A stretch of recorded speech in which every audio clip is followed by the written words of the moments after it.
नमस्ते दोस्तों, thanks Bharat YouTube channel के डंके की चोट कार्यक्रम में मैं राहुल आर्य आपका स्वागत करता हूं। दोस्तों, आज एक आम अवधारणा है कि श्री हनुमान जी समुद्र पार करके जब गए माता सीता से मिलने तो वो उड़ करके गए थे और यही हमने देखा, यही हमने सुना है, नाटकों में भी देखा है, अन्य प्रकार से भी यही हमने कहानी कथा सुनी है। और बड़े ही दुख के साथ मुझे कहना पड़ रहा है कि बिना रामायण को पढ़े हुए हम इस प्रकरण को मान करके आगे बढ़ने लग गए।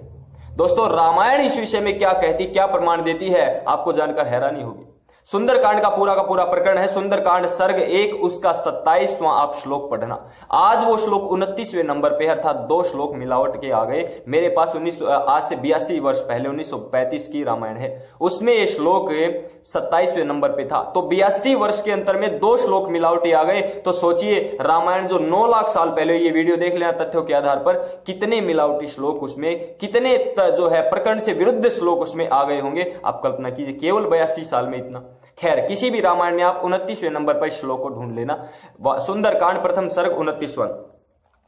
एष पर्वत संकाशो हनुमान मरुतात्मजाः तितीर्षति महावेगः समुद्रम वरुणालयम। अर्थात एष पर्वत संकाशो हनुमान, जो श्री हनुमान जी थे वो पर्वत के समान दृढ़ निश्चय वाले लग रहे हैं। और मरुतात्मजाः, उनको इतने वेग से, तितीर्षति महावेग समुद्रम, समुद्र में इतने वेग से तैरता हुआ देखते हुए, वरुणालयम, उनको ऐसा प्रतीत होता है जैसे पवन पुत्र चल रहे हो, वायु का कोई पुत्र हो जो वायु के समान तेज गति से तैरते हुए समुद्र में आगे बढ़ रहा हो।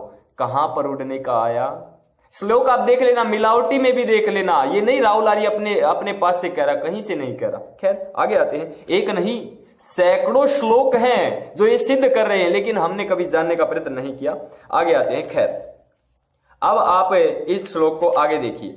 67 श्लोक। सागरे मरुताविष्टा नौरिवासीत तदा कपिहि। कपिहि अर्थात श्री हनुमान जी समुद्र में तैरते हुए ऐसे लग रहे थे जैसे कोई नौका होती है जिसका निचला भाग समुद्र में होता है, जल में होता है, और उपला भाग वायु में होता है। इसी प्रकार से श्री हनुमान जी का जो ऊपर का हिस्सा था वो वायु में था और नीचे का हिस्सा जल में था। अर्थात वो तैरते हुए जा रहे थे, हवा में उड़ते नहीं जा रहे थे। उड़ते हुए जाते तो पानी का और समुद्र का यहाँ कोई जो है प्रकरण में आना ही नहीं था, बात ही नहीं आनी चाहिए थी। खैर, आगे बढ़ते हैं। यम यम देशम समुद्रस्य जगामसा महाकपिः सा तो तस्यांगे वेगेन सोन्माद इव लक्ष्यते। अर्थात यम यम देशम समुद्रस्य, समुद्र के जिस जिस भाग में श्री हनुमान जी जा रहे थे, महाकपि जा रहे थे, सा तो तस्यांग वेगेन, अर्थात वह उस उनके अंग के वेग से, उनके हाथों की उनकी चपलता से, उनके तैरने के वेग से, महावेग से, सोन्माद इव लक्ष्यते, उनमें तरंगे उड़ रही थी ऊंची ऊंची, इतने वेग से वो तैरते हुए जा रहे थे। आगे बढ़ते हैं। सागरस्य और मिजालानामुरसा शैल वर्ष्माणाम अभिध्रंस्तो महावेगः पुप्लुवे सा महाकपिः। अर्थात महाकपि जो हमारे श्री हनुमान जी थे वो पर्वतों के समान इतनी तीव्र गति से आगे बढ़ रहे थे जैसे कोई पर्वत का टुकड़ा वहां पर डाल दे, उससे जो तरंगे उठती हैं उस प्रकार से तरंगों को उठाते हुए अपनी छाती से जल को चीरते हुए, उरसा, जल को छाती से चीरते हुए आगे बढ़ रहे।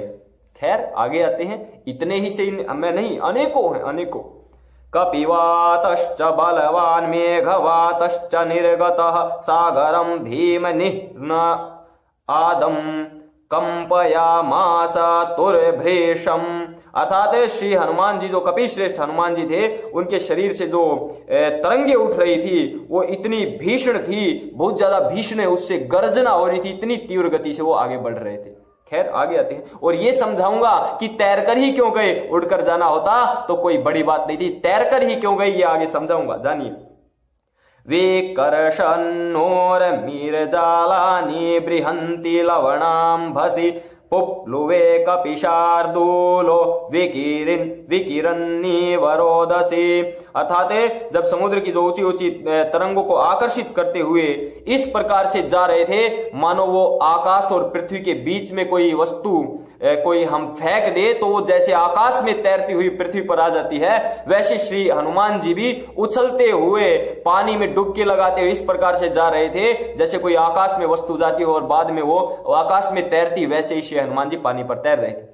स्पष्ट रूप से ये बातें आ रही हैं, मुझे कहने की अन्य कोई आवश्यकता नहीं। मैं अनेकों, इससे अगला पढ़ लेना, अनेकों श्लोक दे सकता हूं। आगे आते हैं। नागाश्च तुष्टो वोर्यक्ष रक्षांसि विविधानि च प्रेक्ष सर्वे कपिवरम तत्सहसा विगत क्लममा। अर्थात बिना थकावट के श्री हनुमान जी को इस प्रकार से आगे बढ़ते हुए देख कर नाग, यक्ष और अन्य जितनी भी वहां पर नाना प्रकार की प्रजातियां थी, सभी के लोग उनकी प्रशंसा करने लगे, स्तुति करने लगे। अर्थात थकावट जब होती है जब व्यक्ति तैर करके जाता है, क्योंकि अब आते हैं मूल विषय पर। श्री हनुमान जी रामेश्वरम से और श्रीलंका पर जहां जा रहे थे, जहां श्रीलंका पर समुद्र का अंतिम तट था, छोर था, उसके बीच की दूरी आज के समय पर गणना की जाती है 50 किलोमीटर। आप नेट पर देख लेना, साइड में एक फोटो भी आ गया होगा। और मैं मानता हूं 48 किलोमीटर से कुछ मीटर ज्यादा ऐसा ही है, क्योंकि हमारे प्राचीन ग्रंथों में इतनी दूरी बताई गई है।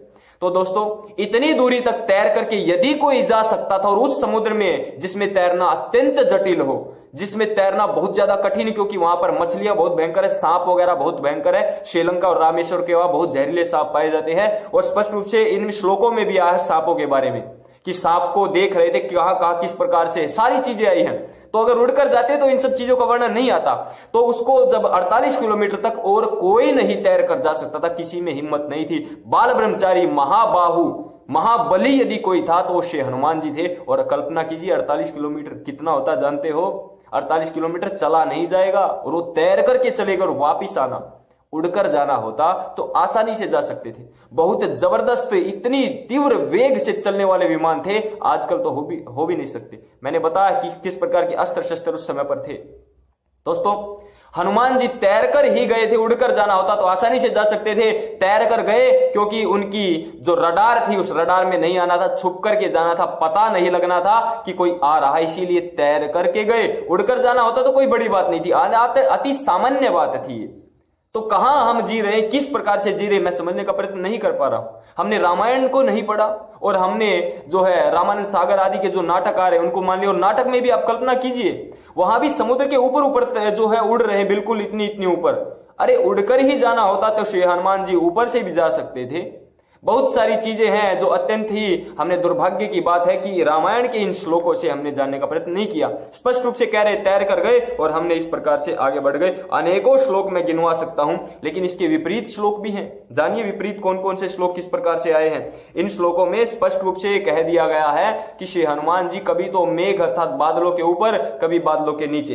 देखिए, हनुमान मेघ जालानि प्रकर्षन् कारुतो यथा प्रविशन्न भ्रजालानि निष्पतंश्च पुनः पुनः। अर्थात बार बार से हनुमान जी जब आकाश में उड़ रहे थे तो हनुमान जी कभी मेघ के ऊपर, कभी मेघ के नीचे, कभी बादलों के ऊपर, कभी बादलों के नीचे। दोस्तों, यदि इतनी ऊंचाई पर वो उड़ रहे होते तो पूरी रामायण में स्पष्ट रूप से यही बातें आई है कि वो समुद्र में तैरते हुए जाए थे, समुद्र के साथ जा रहे थे।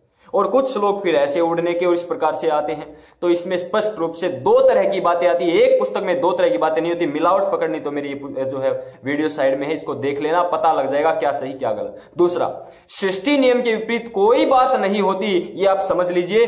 परमपिता परमात्मा भी अपने बनाए हुए नियमों को नहीं तोड़ता। यदि टूट गए तो परमपिता परमात्मा के जो नियम थे वो सार्वभौमिक, सार्वदेशिक, सार्वकालिक नहीं रहे, और वो ईश्वर नहीं हुआ जिसके नियम में बार बार बदलते रहे। जैसे कुरान से पहले जबूर, तौरेत, अंजील ये पुस्तकें आई, बाद में अल्लाह ने कहा नहीं ये ठीक नहीं है, अब दूसरी लाओ, अब दूसरी लाओ। ये सार्वभौमिक, सार्वदेशिक, सार्वकालिक नहीं, यूनिवर्सल ट्रुथ नहीं था। यूनिवर्सल ट्रुथ आज भी समान है। और सृष्टि जब बनी 1,96,08,53,118 वर्ष चल रहा है। ओम तत्सत श्री ब्रह्मणो द्वितीय प्राराध्य वैवस्वते मनवंतर अष्टाविंशति तमे कलियुगे कलि प्रथम चरणे एको वृंद षण्णवति कोटि अष्टौ लक्षाणि 53 सहस्राणि अष्टादशाधिक सत संवत्सर। आज इतना वर्ष हो गए सृष्टि को चलते हुए वैदिक अनुसार, तो ईश्वर के बनाए हुए नियम कोई नहीं तोड़ सकता, ना टूट सकते हैं। और उन्हीं वेदों को श्री हनुमान जी ने पढ़ा था। पिछली वीडियो में मैंने दिखा है, हनुमान जी वेदों के जो है जाता थे, प्रकांड पंडित थे। तो वेद में जो लिखा, वेद के प्रतिकूल कुछ नहीं हो सकता। और वेद में यही लिखा है कि कोई भी मनुष्य साधन संपन्न होकर के इस प्रकार की ज्ञान विज्ञान में आगे बढ़ सकता, अन्य किसी भी प्रकार से नहीं। तो अपने ही नियम को परमपिता परमात्मा के स्वयं तोड़ देंगे? नहीं तोड़ेंगे। इसीलिए वाल्मीकि रामायण की यह बात सत्य है। और आज जो रामानंद सागर आदि की और अन्य तुलसी आदि की रामायण और अन्य बहुत सारे हजारों टीकाकार हुए 9 लाख साल में, जिन टीकाकारों की आपने बात सुनी होंगी, पढ़ी होंगी, उनकी बात अत्यंत दुर्भाग्य से हमने मान ली और वाल्मीकि रामायण को छोड़ दिया। यह अत्यंत ही घातक हमारे देश के लिए है। क्यों घातक है? क्योंकि हम दूसरे मतपंथ संप्रदाय के लोगों की जो वे विज्ञान विरुद्ध बातें हैं, जो सृष्टि नियम के विपरीत बातें हैं, उनका तो मजाक उड़ा देते हैं। और जब अपनी बारी आती है तो हमें गुड्डे गुडियों की कहानियों में, जादू की कहानियों में, परी परियों की कहानी में और कल्पनाओं के संसार में हम आगे बढ़ जाते हैं और हम ही कहते हैं ये सत्य है, वो सत्य है। और जब दूसरों की बारी आती है, कुरान तस्लीमा नसरीन कहती है और राहुल आर्य कहता है कि उसमें तो बहुत ज्यादा परिवर्तन की आवश्यकता है, और तस्लीमा नसरीन कहती सारी की सारी परिवर्तन करने की आवश्यकता है। मैं भी कहता हूं कुरान बाइबल कोई ग्रंथ थोड़ी है, मेरा कोई मानना है उसमें किसी प्रकार से, लेकिन यहां वेद जो है विद्या से बहुत ज्यादा उच्च महोच्च विद्या है वेदों में।